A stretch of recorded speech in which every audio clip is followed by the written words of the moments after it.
Hi, folks. Welcome to another Isenhour Speaks Confederate Moment. Tonight we're going to talk a little bit about old school, or rather old time religion, so to speak. I have been a little misdirected by so many people who I don't think understand why we do what we do. And they seem to have a little bit of confusion about that. So I want to go back to a little bit of the old time religion.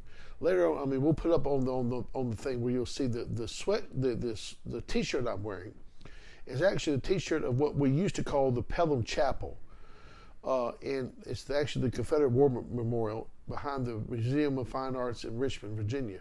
This is the old soldiers' home, and of course, it's a very sacred place to us, particularly us Virginia flaggers. But this is the T-shirt that we used to wear. And I kind of started thinking about the old school and how people kind of forget why we do what we do. And in the light of that, give you just a quick example. When I first started as a Virginia flagger, we used to call this the Pelham Chapel. And then one of the historians looked at me, actually it was a fellow named John Henry Taylor. He said, that's not ain't got anything to do with Pelham. That's not the Pelham Chapel.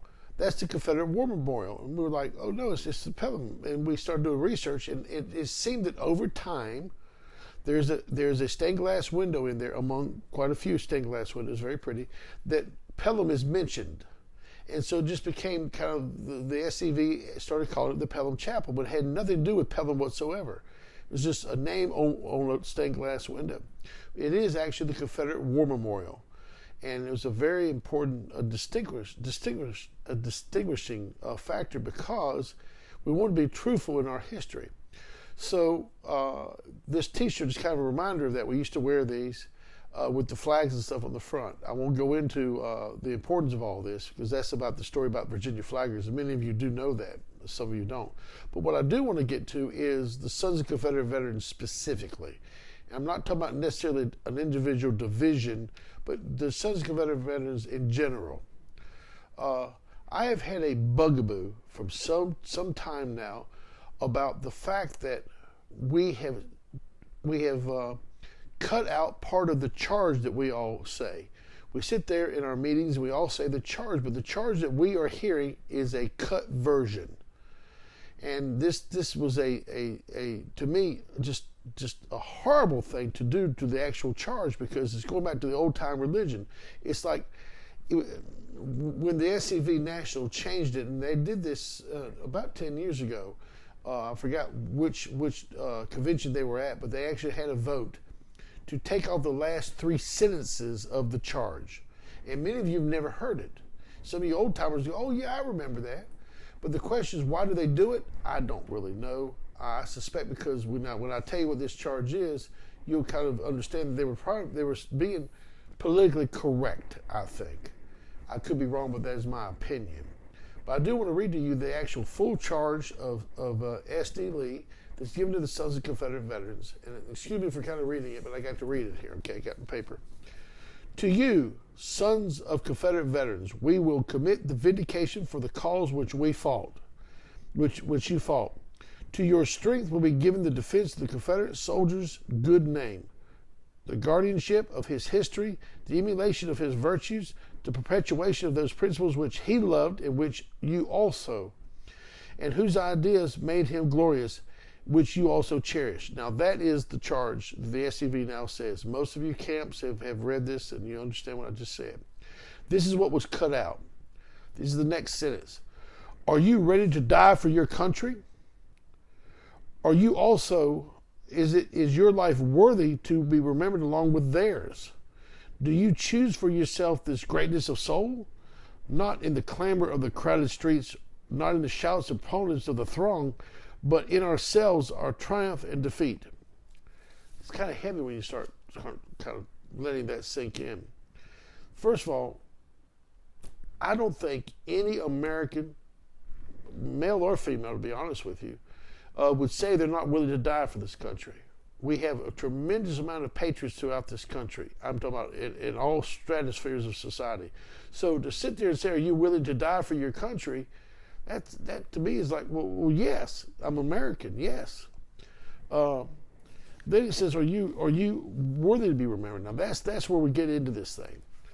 What are you doing about this charge? The above stuff that talks about the vindication of the Confederate soldier's good name, the guardianship of his history, the emulation of his virtues, the perpetuation of those principles which he loved and which you also love. Now, are you doing that? As the sons of Confederate veterans, that's our charge. We are to do that. And for me, if you are not doing that, you should not be a sons of Confederate veterans. There, I said it. In other words, if you have other reasons that you are a member of this society or this group, you should get out, because you're supposed to be doing what the charge says. That's our oath. That's what we have oath to do. And so this also mentions, says, is your life worthy to be remembered along with theirs? That's a simple question. What are you doing in your life today that you should compare yourself, or not so much compare yourself, but to think that your ancestor would say, well, that's a really good job. You're doing the same thing I did when I was on this earth. Do you choose for yourself this greatness of soul? In other words, or are you saying, I'm a great Southern patriot. I am doing this. I am doing this. Well, I'm doing that. That's not greatness of soul. What are you doing to be emulating the Confederate soldier? Are you running from the battle flag, which so many of our members in the SCV do?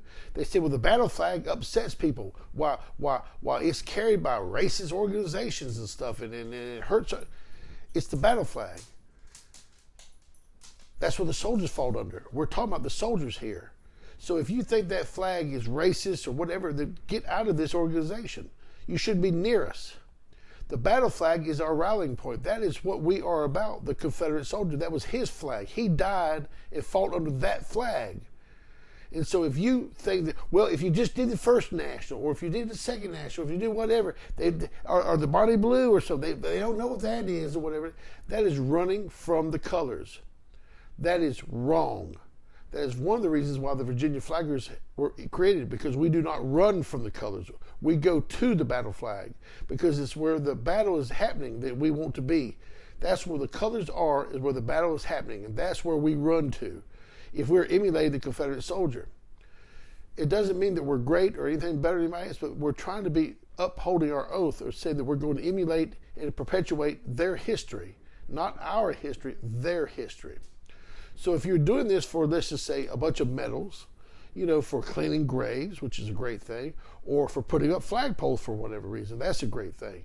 Or whatever, if you're trying to give a scholarship to high school students, that's a great thing. Those are all things that we do as sons of Confederate veterans. It's very worthy, but that's not what we're about. We're about emulating and perpetuating the Confederate soldier. I don't need to say it any plainer, the Confederate soldier.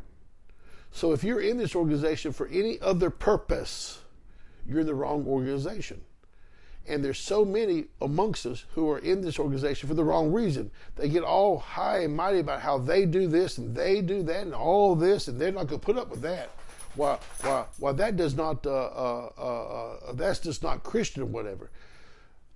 We have to get away from this. We go back to the old religion, which is what the soldier did. And yes, that flag, the battle flag, is a part of his history. It's a part of his reason for being on the battle flag, on the battlefield, and fighting and dying. And so, in today's world, we do not run from the colors. We run to the colors. An example. That does not mean that you. There's so many people who say, well, you fly that flag in the face of people. Well, no, it depends. If you're flying the flag to upset people, well, that's probably not a very good reason to do it. If you're flying that flag as a flag representing the Confederate soldier, then that's the proper way to do it. And if somebody takes offense to it, then maybe you should understand what that flag is and be able to tell the person what that flag is, i.e. it's a Christian flag. It's the cross of St. Andrews. These are things that I've covered on Isenhour Speaks before, and we'll cover again. This flag is a Christian flag. So if you're saying that flying this flag insults people, don't hang around me. Because I'm insulted that you feel that way about the battle flag. If you're uneducated about that flag, I'll be glad to educate you. Like I said, I think on some of the earlier posts of Eisenhower speech, we've talked about the battle flag. Maybe I should go into depth about it. But to sit there and to claim that you are part of Southern heritage, but yet you don't do anything about the Southern heritage. You're not out there guarding the monuments. You're not out there even rallying around the monuments. You're not doing anything. You just do barbecues or Brunswick stews or stuff like that, raise a little bit of money and do this and that. All that is good. All that is fine. But what are you doing to educate the public about the Confederate soldier? What are you doing to educate the citizens out there who do not know these things? You're the one that's charged to doing it. Why aren't you doing it? And so tired and so frustrated that people come up and they get out there and they have their own agendas. And there are lots of groups out there, and I'm not going to sit here and name them, but I could, that they're out there for their own agendas. And unfortunately, I think a lot of us in the SCV have forgotten why we are in the SCV, the Sons of Confederate Veterans. And it's important that we go back to the basic religion, the old-time religion. It's about the soldier. And if you have a problem with that, that's between you and somebody else, because I ain't got a problem with it. And if that is not being disloyal or whatever, I'm saying that we have to stand up today, be counted. And how you do that is being involved in whatever local issue is in your community, whether they're trying to take down a monument or trying to take down a flag or trying to take down a plaque or all these kind of things. If you get involved politically and everything else as a citizen, going forth and protecting the soldiers' memory, because these are American veterans. Remember that. So I'm going to leave it with that because I'm kind of, like I said, I'm a little passionate about this, as you can tell. But the passion is real because this is real. This is real stuff. Are you willing to die for your country? And I hope that you, as an American, you say, yes, you are. That does not mean getting guns and violence and go hurting people. In fact, it means the opposite of that. No soldier wants to be in battle. That's a fact. No soldier wants to engage in battle. A soldier will stand in battle and be stand with the colors. That's different. So I want folks to take this to heart, that reality, you've got to stand up and get involved. We all have special ways to get involved. Not all of us can hold a battle flag on the streets. Not all of us can, have the opportunity to do things outside of our job. We may get fired or whatever, if somebody docks you or whatever. But you can be involved, and you need to have people stand up and realize, hey, that guy walking down the street, he's a Sons of Confederate Veterans. That's a great thing.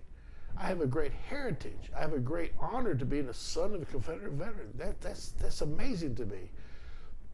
Are you living up to that? Are you letting people that know that you are a son of a Confederate veteran?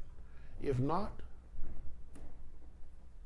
I think that maybe you should reevaluate that. Anyway, I appreciate y'all, and we'll have another discussion next Thursday, and I appreciate y'all, and I look forward to the comments. Y'all have a good evening. Bye-bye.